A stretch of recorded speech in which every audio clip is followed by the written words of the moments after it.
Take a drive along 10th Street south of the Old Market, and you'll see this red house on a hill with its historic characteristics. You might think nothing of it, but this nearly 100-year-old building has seen some unwanted visitors. And here was this sort of white figure coming down the staircase. And we both just stood there another second or two, and then he went into the wall. Two figures, whose souls have been here long ago, returned to the now White House Apartments. Owner Gina Basili recalls her encounter with one of the spirits while getting ready for bed. I walked across the hall to come to the office, and I looked, and here was this sort of white figure coming down the staircase. This figure is known as the Lady in White, and she's known to haunt the first floor of the apartments, especially one room in particular. And then she walked straight toward what we would call now apartment number 1, and then disappeared through the door. The White House Apartments, although no longer white, wasn't always an apartment complex.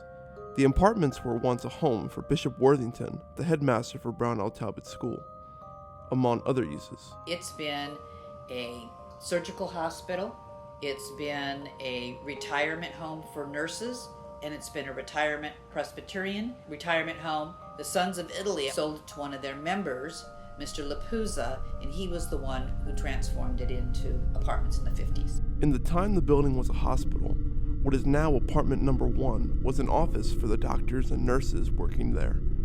So it is said that the Lady in White was a nurse while the building was a hospital. The apartments are known to have weird phenomenons when spirits come to visit, especially in apartment number 1. But that might not explain for what happens in there. We've had people who live in apartment number 1 say they came home, they were sure that they did not leave any candles lit, and they come home and candles in the bathroom or on the coffee table are lit. When the building became a hospital, that's when the owner believed the spirits started coming around.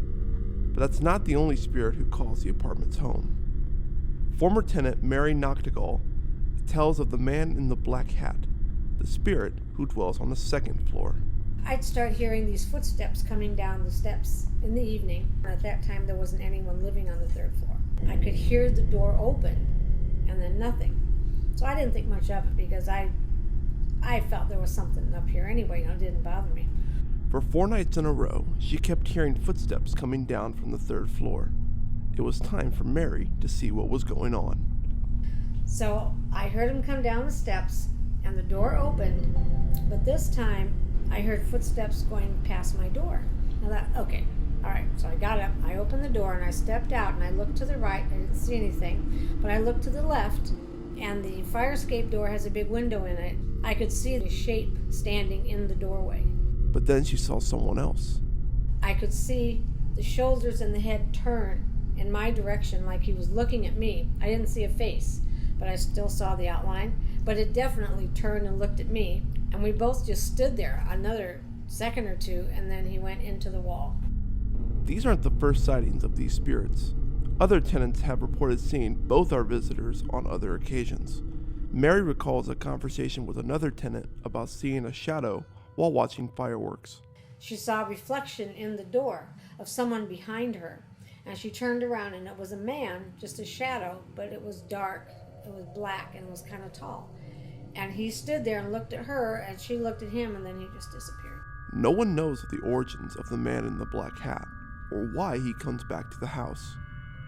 But the next time you travel on 10th Street in Omaha's Little Italy, don't forget about that red building on the top of the hill. And ask yourself, are the spirits making a visit tonight? For MavRadio.fm, I'm Ben Phillips.